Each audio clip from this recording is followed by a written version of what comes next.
been in this sport for over 20 years of my life, witnessed amazing, amazing things. People race really, really well. Myself race really, really well. But if there's one thing that I'd love to change, it would be that on those days that perhaps a race doesn't go the way you wanted it to, or in fact training doesn't go the way you wanted it to, that you didn't rip yourself apart.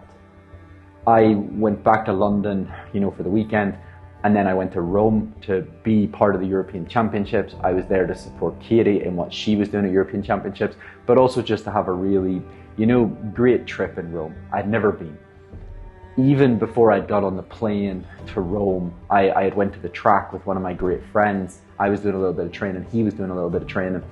And to watch his kind of just demeanor and body language and knowing probably what was going on inside his own head, because a session hadn't gone perhaps the way that, he just really wanted it to. And maybe if we're being quite frank about running, the way he bloody deserved for it to go, I could just tell it was eating him up. And then you go to a championship, and I want to talk today about, first and foremost, getting over disappointment. What can you do? What do you do next? How do you bounce back? That's what's really important. That's what will define the remainder of your running career. But I also kind of want to look at the normalization of failing to make your, reach your goals, failing to match your intentions, failing to match other people's expectations or intentions of you. I wish there was an easy way to do it. If you could take all the athletes at that European Championships and you could somehow have an algorithm that worked out where they should place based on season's best, and then ultimately looking back at, how many perhaps don't match that sort of expectation, not to make people look bad, no, to recognize that holy shit, being human creates space for it doesn't always go to expectation, to how it was supposed to go. And I wish we could understand more that it's not perhaps happening through fault of our own, but sometimes just because you're bloody human, the body doesn't always feel the way you wanted it to feel, the way perhaps you'd even trained it supposedly to feel, and that's called being human. And the more we normalize just failing, right? Simple, you fail. The more that becomes normal, then the more you'll just get out there again and just, yeah, I failed this time, but I have another opportunity in a week. Yes, I failed this time, but I have another opportunity 3 weeks from now. One of the biggest issues in running is that, I can't speak for everybody, but comment below, let me know. The expectation is that by doing all your training, by handling your business, the recovery stuff, maybe psychology stuff, going to the gym and doing your strength training, working on your flexibility at home, eating good, sleeping good, resting, sacrifices. The expectation is that by doing all of that, I want a race to go a certain way. I want to feel a certain way during that race. I want my time to be a certain time. I want my finish position to be a certain finish position. I don't think that's the case. I think the bottom line should be, I run because running's really hard. And I like to do hard things. I think doing hard things is really healthy for me. I think doing hard things is what probably, keeps me in a really good headspace, probably makes me feel really good about myself. It was more about doing the hard things. A byproduct of doing these hard things, making these sacrifices and these choices and living this way, is I get better at my chosen sport. In our situation, probably running. And the reality is, you do all that hard training. You make all those, call them sacrifices, call them, discipline, dedication, showing patience, moving things around within your family life, I don't know. You do all of that only to give yourself the best chance, okay? And when we came back from Rome, and Katie was devastated, and that's tough to witness, because I told you how much this girl dedicates herself. And if ever you deserved a bloody good result in this sport, the girl deserved her result take result away, should deserve to enjoy that championships, should deserve to go there, have a great time, and not feel shit in her races. That's the worst part. It's not finished position. It's just not feeling good when you've put in all the work to feel good. However, I said, if you had this silly machine and it had a lie detector on one side and a bloody gun with a bullet in it on the other, and if you wrote down on that piece of paper and it said, I did everything I could to give myself the best chance of that going well, I do not deserve to be unhappy with myself. And you wait, and no bullet enters your bloody head. Sorry, that's so aggressive. There's a lot of times in sport that if I wrote that statement down, I wouldn't be here anymore because it wouldn't be true, right? I told you that whole silly story because the obligation is that we do everything we can, and that's it.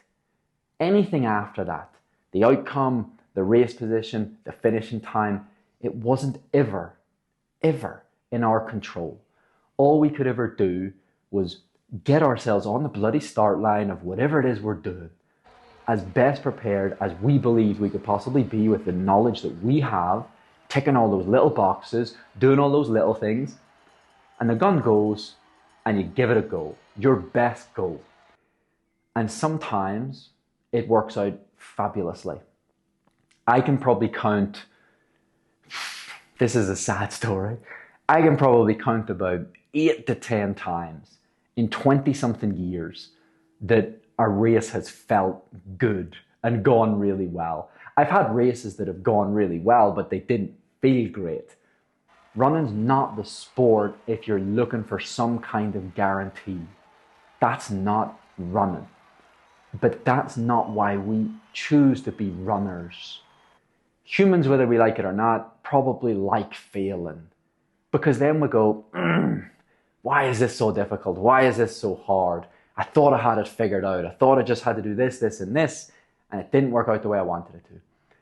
But it gives you an opportunity to then, okay, I can either give up, walk away, no problem, but would I be okay just sitting there doing nothing? Or do I reload? Do I get going again? Do I try, maybe I can try it the exact same way and it might work out differently next time. And actually, it might. That's life, that's running, that's being human. The way you get over those disappointments is to recognize that you didn't perhaps just run for the fancy medal, for the fancy finish in time, for the finish in a certain position at the race.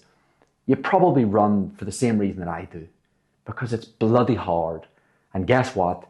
It was bloody hard on race day 2, and it'll be bloody hard the next time you race, and it'll be bloody hard when you go out there and train next week. The day you stop believing that doing hard things is important for your life is the day that you should probably then think, well, then running's probably not for me. So rather than seeing missed opportunities or not becoming, a certain position in a race or running a certain time within a race, see it as running was just running and you were just human. And there will be another race. There will be another opportunity to test all the hard work. Is it fair? No. Is it fucking fair? No. It never has been. It likely never will be. But that makes it sweeter when it goes the way, hopefully, you deserve it to go. And I mean that.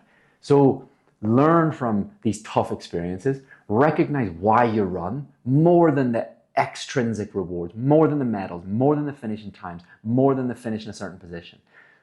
Understand that what makes running so special is because it's so hard, but that's why we love it. That's why we do it.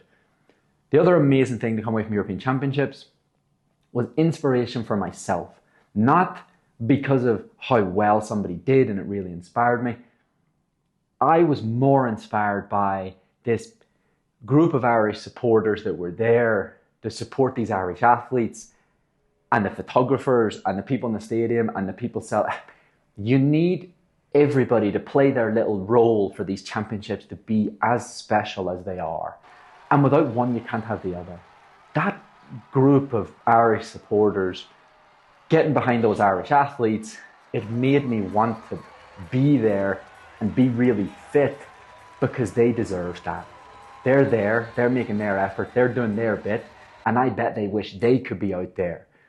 And when you're me and you have that bloody blessing that sometimes when you do all that hard work and you get it right, you are in fact out there and they do get to support you, you should make the most of that.